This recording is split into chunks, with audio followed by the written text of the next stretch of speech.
नाज़रीन, कुछ अहम तरीन खबरें हैं आपके सामने रख देते हैं। इस वक्त पाकिस्तान की तारीख की गैर मामूली कन्फ्रंटेशन है जो कि नजर आ रही है। एक तरफ शौकत खानम की औलाद है, इमरान अहमद खान नियाज़ी, उनकी बहनें, उनकी बहनों के बेटे हैं, उनके भांजे हैं, और दूसरी तरफ पूरा निजाम, पूरा ढांचा खड़ा है और ये गैर मामूली कन्फ्रंटेशन है जो कि जारी है। नाज़रीन, मैं सिर्फ चंद वीडियोस आपको दिखाऊंगा। मैं सिर्फ आपको सुनवाना चाह रहा हूं कि एक मां क्या कह रही है, खान की बहन क्या कह रही है, अलीमा खान क्या कह रही है, जिसका सियासत से कोई ताल्लुक नहीं है, जिसके बच्चों का सियासत से कोई ताल्लुक नहीं है। ये हाईली क्वालिफाइड नौजवान है, ये बात आपने ज़हन में रखनी है कि ऑक्सफोर्ड से पढ़े हुए। ये जो शाहरेज खान है, ये एक बैनुल-अक़वामी एथलीट है, ये ग्लोबल आइकॉन है, ग्लोबल आइकॉन है। इनके साथ क्या हो रहा है? एक तरफ यानी कि पूरा निजाम खड़ा, दूसरी तरफ एक मां है जिसके 24 घंटों के अंदर 2 बच्चे उठाए गए हैं।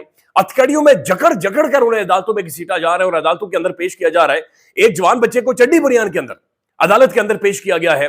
और उस मां का रद्द-ए-अमल क्या है, उस खातून का रद्द-ए-अमल क्या है, शौकत खानम की इस बेटी का, अलीमा खान साहबा का रद्द-ए-अमल क्या है, बाकी बहनों का रद्द-ए-अमल क्या है, ये अनप्रेसिडेंटेड। सबसे पहले वीडियो चलाएं जी। ये आज आपको सुनाते हैं उज़्मा खान साहबा को, डॉक्टर उज़्मा साहबा को। ये कह रही हैं इन्हें हमसे माफी मांगनी पड़ेगी और ये हर सूरत माफी मांगेगी। इन्होंने कहा कि पुलिस हमसे माफी मांगेगी, जुडिशरी हमसे माफी मांगेगी। फिर क्या कहा इन्होंने, ये आप सुन लें।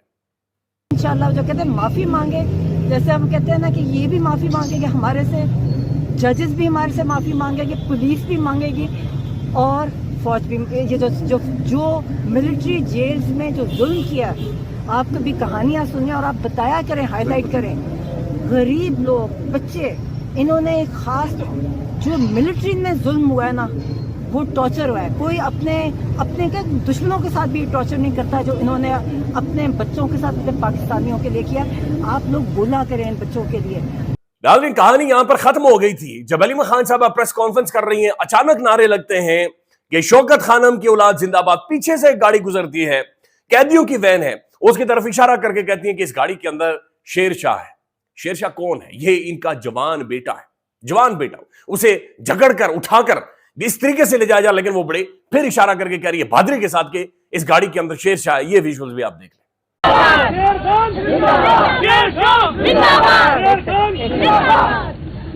ये बस में शेरशाह को लेके जाए थे, इसलिए ये नारे लगा रहे हैं। तो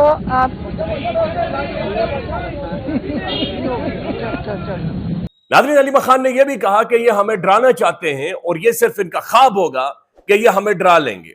फिर उसके बाद नाज़रीन उन्होंने कहा कि अब मुझे बताया जा रहा है कि मुझे भी गिरफ्तार कर लिया जाएगा। अलीमा खान का यह कहना था कि मेरे वारंट जारी हैं, 80 मेरे ऊपर मुकदमात है, जब दिल चाहे गिरफ्तार करें, लेकिन मुझे गिरफ्तार करके ये खुद अपने आप को प्रेशराइज करेंगे।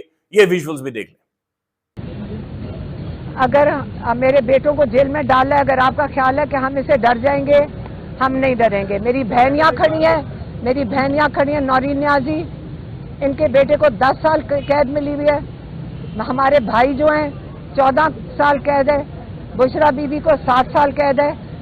आपने जितनी सजाएं सुनानी है सुना दें, हम तैयार हैं। एक बहुत ही भोंडा किस्म का प्लांटेड सवाल अलीमा खान साहबा के सामने रखा जाता है और ये बड़ा पैटर्न है। ये 78 सालों से ये सवाल नाज़रीन खत्म नहीं हुआ इस मुल्क के अंदर कि आपके बेटों पर इल्जाम है कि भारतीय बयानियां चलवा रहे थे, इंडियन बयानियां चलवा रहे थे। भाई, हमारे टेलीविजन के ऊपर जिस दिन रिजीम चेंज की गई, इंडियन सोर्सेज से खबरें पाकिस्तान के प्राइम टेलीविजन के ऊपर चली हैं। ये एक अजीब, अच्छा, इंडिया और इंडियन बयानियां और ये सारी चीजें। अलीमा खान का जवाब इसके ऊपर रहने दे भाई, ये सुन लें आप। उन्होंने ये शेयर किया कि आपके दोनों बेटों के इंडिया से राब्ते थे, यहाँ बयानियां बना रहे थे, ये कल से चल रहे हैं, तो इसमें कितनी हकीकत है? प्लीज आप रास्ता दे दें, अंदर वो आ गया। नजम अली खान साहब लिखते हैं कि ये एक मां के लिए मुश्किल वक्त है और मुश्किल सवाल है, और इसीलिए कहा जाता है कि माएं अपने बच्चों की सरगर्मियों पर नजर रखें। यह मुमकिन ही नहीं था कि अलीमा खान जैसी सख्त गिर खातून बेटे की सरगर्मियों से लाइल हो, मगर कानून की नजर में वो एक बेटा नहीं है, रियासत दुश्मन, सरगर्मियों और कत्ल का मुजरिम। कत्ल का मुजरिम यानी हमारी स्टेट को, हमारे कानून को जाकर नाज़रीन ये तकरीबन 26-27 महीनों के बाद जाकर याद आई है कि शेरशाह हूं या फिर उनके जो दूसरे बेटे हो शाहरेज खान, उन्होंने 9 मई किया है और उसकी कोई यूएस भी मौजूद है और उनकी कोई तकरीर मौजूद है। बल्कि जो एफआईआर सामने आई है उसके अंदर ये कहा जा रहा है कि जनाब उन्होंने तकरीर की है, उन्होंने उकसाया है, उन्होंने जो पुलिस की गाड़ियां हैं उन्हें आग लगाई है। हालांकि उनकी जो बेगम है, बल्कि ये आप दिखाएं, विजुअल्स के साथ साथ ये इमरान रियाज खान साहब को भी आप सुनाएं। ये मारिया शाहरेज साहबा है, ये शाहरेज खान की बेगम है। उन्होंने बाकायदा से नाज़रीन आईफोन का اسکرین شاٹ شیئر کیا ہے کہ بھائی فلانا ٹائم فلانی تاریخ ہم چترال کے اندر موجود تھے، لیکن اس کے باوجود کہا جا رہا ہے کہ شارز خان اسلام آباد میں موجود تھے، پنجاب میں موجود تھے، انہوں نے جلاؤ گھیراؤ کیا ہے، انہوں نے یہ سب کچھ کیا ہے. یہ آپ عمران ریاض خان صاحب کی کمنٹری اس کے اوپر سن لیں. 9 مئی کا جو پروٹیسٹ ہوا جناح ہاؤس میں یا کور کمانڈر ہاؤس کے سامنے، اس وقت انہوں نے بتایا کہ ہم لاہور سے 750 کلومیٹر دور تھے اور مائی فیملی ہوم ان چترال، اور وہاں پہ ہمارے ساتھ کوئی 1 درجن کے قریب فیملی فرینڈ اور ان کے بچے بھی تھے. کہانی ناظرین بڑی واضح ہے. عمران خان کی ضمانتیں ہوتی ہیں، اس کے بعد ایک میڈنس اچانک سے نظر آئی ہے. 2 بڑی پرومیننٹ گرفتاریاں علیمہ خان کے بچوں کی، پنجاب کی ایڈمنسٹریشن اچانک سے ناظرین حرکت میں آئی ہے. یہ کون کروا رہا ہے، کیوں کروا رہا ہے، یہ کوشچن بن گیا ہے اب اپنے آپ میں. کیا یہ ممکن ہے؟ چونکہ ایک ظاہر ڈسکشن تو ہوتی ہے، وہ یہ ہے کہ جب بھی عمران خان اور پاکستان کے پاور کوریڈورز ہیں ان کے درمیان میں کوئی ڈسکشن ہوتی ہے تو پھر ماحول خراب کیا جاتا ہے. یہی کام تب کیا جا رہا تھا جب عمران خان کے زمان پارک والی ریزیڈنس کے اوپر چھاپے پڑنا شروع ہو جاتے تھے یا وہاں پر چیزیں ٹریگر کروا دی جاتی تھی. جب بھی معاملات کسی ڈیبیٹ کی طرف، ڈسکشن کی طرف یا ٹیبل ٹاک کی طرف جاتے تھے تو یہاں پر بھی جو ہی عمران خان صاحب کی ضمانتیں ہوتی ہیں اس کے بعد یہ ریئیکشن سامنے آتا ہے. اس کے اوپر ایک بڑا انٹرسٹنگ کمنٹ ہے اور یہ کمنٹ ہے سروت ولیم صاحبہ کا. وہ یہ کہہ رہی ہیں کہ علیمہ خان کے بیٹوں کو گرفتار کر کے جمائمہ خان کو پیغام دیا جا رہا ہے، یہ خان کے بچوں کو پیغام دیا جا رہا ہے کہ بھائی پاکستان آئے، قاسم اور سلیمان تو پکڑے جائیں گے. یہ سن لیں. جمائمہ گولڈ سمتھ کو جو عمران خان کی سابقہ اہلیہ ہیں اور قاسم اور سلیمان کی والدہ ہیں، یہ ایک انڈائریکٹ پیغام ایسا لگتا ہے کہ ادھر بھی پہنچایا گیا ہے کہ آپ کے دونوں بیٹے پاکستان نہ آئیں. حالانکہ انہیں ویزا جاری نہیں کیا گیا، ان کو جو نائکاپ ان کے چاہیے تھے وہ ان کو فراہم نہیں کیے گئے، اور یہ 1 دن کا کام تھا نائکاپ کا، 2 دن میں 3 دن میں ہو سکتے تھے. یہ ایک پیغام سرحد پار بھی بھیجا گیا ہے کہ عمران خان کے صاحبزادے نہیں آنے چاہیے، یہ ان کے ساتھ بھی ہو سکتا ہے. ناظرین، سہیل وڑائی صاحب ایک بہت بڑا پاکستان کے اندر سوال بنے ہوئے ہیں. انہوں نے بنیادی طور پر جواب دیا ہے، کالم لکھا ہے اور کالم کے اندر انہوں نے D G I S P R صاحب کا، D G I S P R نہیں کہا، جنرل صاحب نہیں کہا، بلکہ جناب شریف صاحب انہوں نے کر کے مخاطب کیا ہے انہیں. لیکن اس کے بعد انہوں نے کہا کہ یہ بہت اچھے ہیں اور جب تنہائی میں ملاقاتیں ہوتی ہیں تو بڑے اچھے طریقے سے ملتے ہیں. پھر آگے انہوں نے ناظرین ایک سوال پوچھا ہے کہ ایک کالم لکھنے سے میرا کیا فائدہ ہو سکتا تھا یا میں نے کیا فائدہ لینا تھا. یہ وہ گفتگو ہے جو محترم D G I S P R صاحب نے اس وقت کی تھی جب سہیل وڑائی صاحب کے کالمز آئے، دھڑا دھڑ آئی. یعنی 16 تاریخ کے سہیل وڑائی صاحب کے کالم آئے اور 21 تاریخ کو ریسپانس دیا گیا یا آئی ایس پی آر صاحب کی جانب سے سٹیٹمنٹ دی گئی. لیکن سہیل وڑائی صاحب کے اوپر باقاعدہ سے الزامات لگائے گئے اور یہ کہا گیا کہ انہوں نے ذاتی تشہیر کے لیے یا ذاتی مفادات کے لیے یہ سب کام کیا ہے. بہرحال سہیل وڑائی صاحب نے ناظرین تمام تر جو ملبہ اٹھا کر شہباز گل کے اوپر، زلفی بخاری صاحب کے اوپر اور باقی سوشل میڈیا کے اوپر جو کمنٹری ہوئی اس کے اوپر ڈال دیا. حالانکہ بڑا واضح اوبویس ہے کہ وہ کس کے بارے میں گفتگو کر رہے ہیں، کیا پیغام دے رہے ہیں، کیا نہیں کر رہے. اب اس سے بھی زیادہ انٹرسٹنگ ڈیولپمنٹ یہ ہوئی ہے کہ مفتی منیب الرحمان صاحب کی سٹیٹمنٹ آئی. مفتی منیب الرحمان صاحب جانتے ہیں وہ جو چاند دیکھتے تھے عید والے دن، اور جب خان کی گورنمنٹ آئی انہوں نے کہا جناب چاند دیکھنے کی ضرورت نہیں ہے، اب آپ کے پاس موبائل فون ہے، آپ ویدر فورکاسٹ کر سکتے ہیں چاند کے بارے میں، عید کے بارے میں. آپ 10 سال پہلے سے، یعنی آپ کو آج سے 10 سال بعد کی تاریخ آپ کو آبویس ہو جاتی ہے، تو جو طوطا لگتا تھا اتنا بڑا اس کی ضرورت نہیں ہے. تو محسوس یہ ہو رہا کہ شاید مفتی صاحب برا مان گئے تھے وہ بات، یا وہ نہیں ہونی چاہیے تھی. اب انہوں نے باقاعدہ سے اپنے لیٹر ہیڈ کے اوپر سٹیٹمنٹ جاری کی ہے.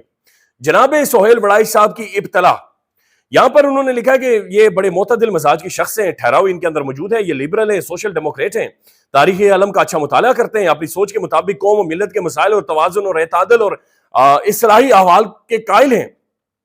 لیکن انہوں نے بیان کیا کہ جس طریقے سے انہوں نے جناب محترم فیلڈ مارشل صاحب کے ساتھ برسلز کی میٹنگ کا جوہر کشید کر کے پیش کرنے کی کوشش کی ہے، وہ دراصل ہماری جو حدیث فقہ کے اصول کے مطابق روایتی لفظی نہیں بلکہ روایت البامانی تھی. اور ظاہر ہے کہ روایت البامانی میں کچھ حذف و اضافہ بھی ہو جاتا ہے. یعنی اس کے بعد انہوں نے باقاعدہ سے لکھا ہے اور کہا ہے کہ کسی کے کلام کو ایسی تعویل کرنا یا قائل کی منشا کے مطابق نہیں ہے، نیز کبھی قائل، یعنی بتانا یہ چاہ رہے کہ جو فیلڈ مارشل صاحب کی گفتگو تھی اس گفتگو کو انہوں نے ایک ایسا رنگ دے دیا کہ جس کے بعد جو تشریحات ہیں یا جو معنی ہیں اس کے کچھ اور نکلنا شروع ہو گئے، اور یہ غلط بات ہے جو کہ کی گئی ہے. تو ان کا یہ کہنا ہے کہ جناب لیکن یہ بہرحال سہیل وڑائی صاحب کے بارے میں انہوں نے درخواست کی ہے کہ سہیل وڑائی صاحب کو رعایتی نمبر دیا جائے اور انہیں معاف کر دیا جائے اور ہم سب کو مل کر آگے بڑھنا چاہیے. تو مفتی منیب الرحمان صاحب نے اچانک سے کمنٹ کر کے ان کا یہ کہنا ہے کہ سہیل وڑائی صاحب کو اضافی یا رعایتی نمبر دیے جائیں تاکہ ہم سب لوگ آگے بڑھیں اور چیزیں بہتری کی درجے. تو بڑا انٹرسٹنگ چیز ہے. اسد علی طور صاحب لکھتے ہیں کہ اپنی تردید کی ساکھ دیکھ کر مفتی منیب کو لے آئے ہیں. بھائی مفتی منیب کا کوئی پوچھے کہ حضور آپ کی اس تنازع میں کیا کام ہے، آپ ہوتے کون ہیں؟ असदुद्दीन साहब पूछ रहे हैं कि मुफ्ती साहब आप होते कौन है, लेकिन मुफ्ती साहब चले बतौर शायरी के तौर पर ही कुछ कर रहे होंगे और कह रहे हैं कि जनाब सोहेल बड़ाई साहब को माफ़ किया जाए और हम सब ने आगे बढ़ना है और यही हमारे पास हल है और यही हमारे पास सोल्यूशन है।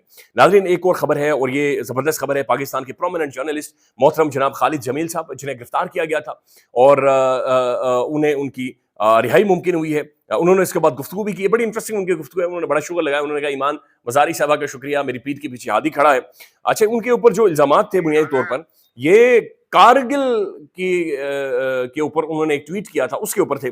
लेकिन मैं आपको नाज़रीन एक इनकी सुनाना चाह रहा हूँ कि जब ये अदालत के अंदर पेश हुए तो इन्होंने क्या कहा कि चली है एक रस्म कि कोई सर उठा कर ना चले। ख्याल रखिएगा, अल्लाह हाफिज़। ये सुना ले खालिद जमील साहब कुछ। मेरी गलियों के वतन के जहाज चली है रस्म के कोई ना सर उठा के चले।